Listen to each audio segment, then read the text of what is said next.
ನಮಸ್ಕಾರ ವೀಕ್ಷಕರೇ, ಬೆಂಗಳೂರು ನ್ಯೂಸ್ 9ಗೆ ಸ್ವಾಗತ. ನಾನು ಸಂತೋಷ್ ನಾಟೇಕರ್. ಇವತ್ತು ಬೀದರ್ ಜಿಲ್ಲೆಯಲ್ಲಿ ಸತತವಾಗಿ 2 ದಿನಗಳಿಂದ ಏನು ಧಾರಾಕಾರ ಮಳೆ ಸುರಿತಾ ಇದೆ. ಈ ಮಳೆ ಅವತಾರದಿಂದ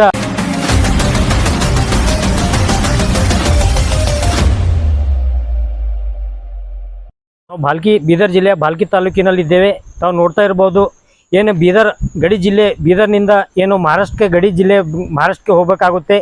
ಈ ಒಂದು ಭಾಲ್ಕಿಯಿಂದ ಹೋಗುವ ಒಂದು ಮುಖ್ಯ ರಸ್ತೆ, ಮಹಾರಾಷ್ಟ್ರಕ್ಕೆ ಹೋಗುವ ಒಂದು ಈ ನಿಲಂಗ ಒಂದು ರಸ್ತೆಗೆ ಹೋಗುವ ಈ ಒಂದು ಹೆದ್ದಾರಿಯನ್ನು ಸಂಪೂರ್ಣವಾಗಿ ಬ್ರಿಡ್ಜ್ ನೀರಿನಿಂದ, ಮಳೆ ನೀರಿನಿಂದ ಕಡೆ ಬಸ್ ನಿಂತಿದ್ದಾವೆ, ಈ ಕಡೆಯಿಂದ ಈ ಕಡೆ ಬಸ್ ನಿಂತಿದ್ದಾವೆ. ನಾವು ನೋಡ್ತಾ ಇರಬೇಕು, 2 ದಿವಸದಿಂದ ಮಳೆ ಸುರಿತಾ ಇದೆ. ಈ ಒಂದು ಮಳೆಯಿಂದ ಭಾಲ್ಕಿ ತಾಲೂಕಿನ ಇಂಚೂರು ಗ್ರಾಮದ ಒಂದು ಬ್ರಿಡ್ಜ್ ಏನಪ್ಪ ಅಂದ್ರೆ ತುಂಬಿ ಹರಿತಾ ಇದೆ. ಸುಮಾರು 50 ಅಡಿಗಿಂತ ಮೇಲೆ ಈ ಒಂದು ನೀರು ಹರಿತಾ ಇದೆ.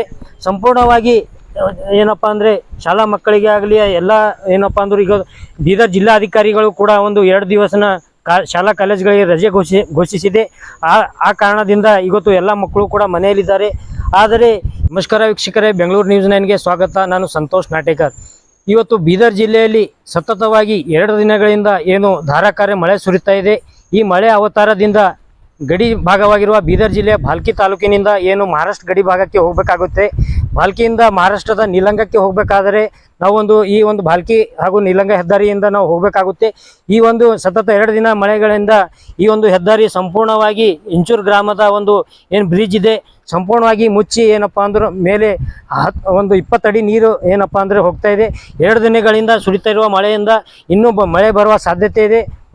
ಆ ಕಾರಣ ಬೀದರ್ ಜಿಲ್ಲಾಧಿಕಾರಿಗಳು ಕೂಡ ಒಂದು 2 ದಿವಸ ಆಯಿತು ಒಂದು ಶಾಲಾ ಕಾಲೇಜುಗಳಿಗೆ ರಜೆ ಘೋಷಣೆ ಮಾಡಿದೆ. ಅದೇ ರೀತಿಯಾಗಿ ಈ ಥರ ಮಳೆ ಸುರಿತಾ ಇದೆ. ಭಾಲ್ಕಿ ತಾಲೂಕಿನ ಕಾರಂಜ ಡ್ಯಾಮ್ ಭರ್ತಿಯಾಗಿದೆ.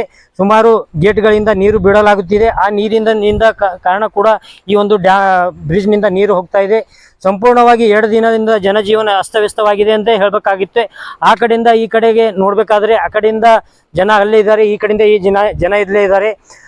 ಆ ಜನ ಭಾಲ್ಕಿಗೆ ಬರಬೇಕಾದ್ರೆ, ಆ ಕಡೆಯಿಂದ ಜನ ದಿನನಿತ್ಯದ ಕೆಲಸಕ್ಕೆ ಬರಬೇಕಾದ್ರೆ ಅವರಿಗೂ 2 ದಿವಸ ಆಯಿತು ಈ ಕಡೆ ಬರೋಕ್ಕೆ ಒಂದು ದಾರಿ ಆಗ್ತಾ ಇಲ್ಲ ಅನ್ನುವಂತ ಹೇಳಬೇಕಾಗುತ್ತೆ. ಈ ಒಂದು ಮಳೆಯಿಂದ